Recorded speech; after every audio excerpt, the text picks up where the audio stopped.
Hello बच्चों, आज हम कक्षा 12वीं विषय व्यवसाय अध्ययन के अंतर्गत प्रबंध के उद्देश्य का अध्ययन करेंगे।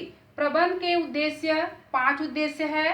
फर्स्ट है न्यूनतम प्रयासों से अधिकतम परिणाम प्राप्त करना। सेकंड है नियोक्ता एवं कर्मचारी का विकास करना। थर्ड है श्रम पूंजी में समन्वय बनाए रखना। फोर्थ है लक्ष्यों की प्राप्ति। फिफ्थ है सामाजिक न्याय एवं मानवीय विकास। सबसे पहले प्रबंध के उद्देश्य। तो किसी भी संगठन के उद्देश्यों को परिभाषित करना आवश्यक है, क्योंकि संगठन कोई भी हो उसके कुछ न कुछ उद्देश्य या लक्ष्य अवश्य होते हैं और इन्हीं लक्ष्यों को प्राप्त करने के लिए प्रबंध कार्य करता है। ये हो गया प्रबंध के उद्देश्य। अब इसके अंतर्गत आता है फर्स्ट न्यूनतम प्रयासों से अधिकतम परिणाम प्राप्त करना। कैसे आप न्यूनतम प्रयास से अधिकतम परिणाम प्राप्त कर सकते हैं? तो प्रमुखतः यह व्यापार के उद्देश्यों पर आधारित होता है, जिसमें यह प्रयास किया जाता है कि कम से कम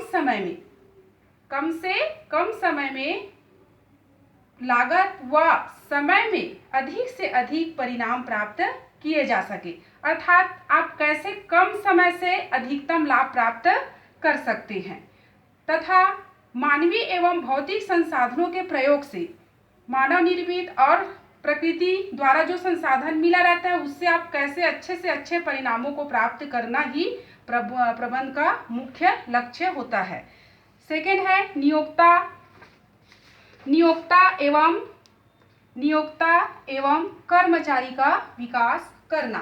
तो नियोक्ता एवं कर्मचारी दोनों समाज के क्या होते हैं? अंग होते हैं। इसके विकास से ही समाज का विकास होता है। प्रत्येक उपक्रम, संगठन या व्यवसाय का उद्देश्य भी लाभ प्राप्त कर समाज की सेवा करना होता है।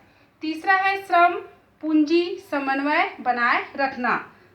कैसे आप श्रम और पूंजी में आपसी तालमेल बनाए रख सकते हैं?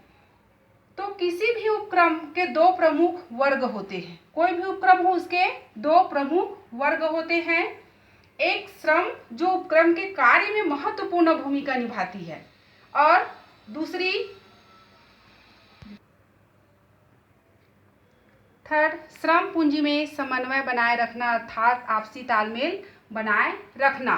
तो एक श्रम जो उपक्रम के कार्य में महत्वपूर्ण भूमिका निभाती है, जबकि दूसरी पूंजी जो संचालित करने में महत्वपूर्ण भूमिका निभाती है। इन दोनों में अर्थात दोनों के मध्य आपसी तालमेल का होना आवश्यक है।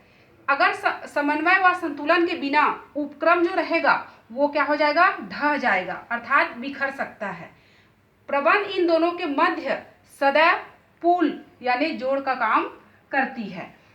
फोर्थ है लक्ष्यों की प्राप्ति। तो किसी भी संगठन की स्थापना के कुछ उद्देश्य अवश्य होते हैं। किसी न किसी उद्देश्य के कारण ही संगठन की स्थापना की जाती है। तो इनको प्राप्त करने के लिए ही प्रबंध विभिन्न कार्य करते हैं। ये लक्ष्य कुछ भी हो सकते हैं। यहाँ यह व्यावसायिक लक्ष्यों की ही बात करेंगे, अतः व्यावसायिक लक्ष्यों को प्राप्त करने के उद्देश्य से ही प्रबंध को संगठित किया जाता है। फिफ्थ है सामाजिक न्याय एवं मानवीय विकास।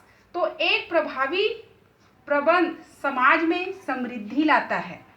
उन्नत पारिश्रमिक, कार्य की उत्तम दशाएं व अन्य सुविधाओं से कर्मचारियों का विकास हो सकता है। साथ ही साथ उत्पादन की परिकल्पना कर समाज के विभिन्न हितों को विकसित भी किया जा सकता है।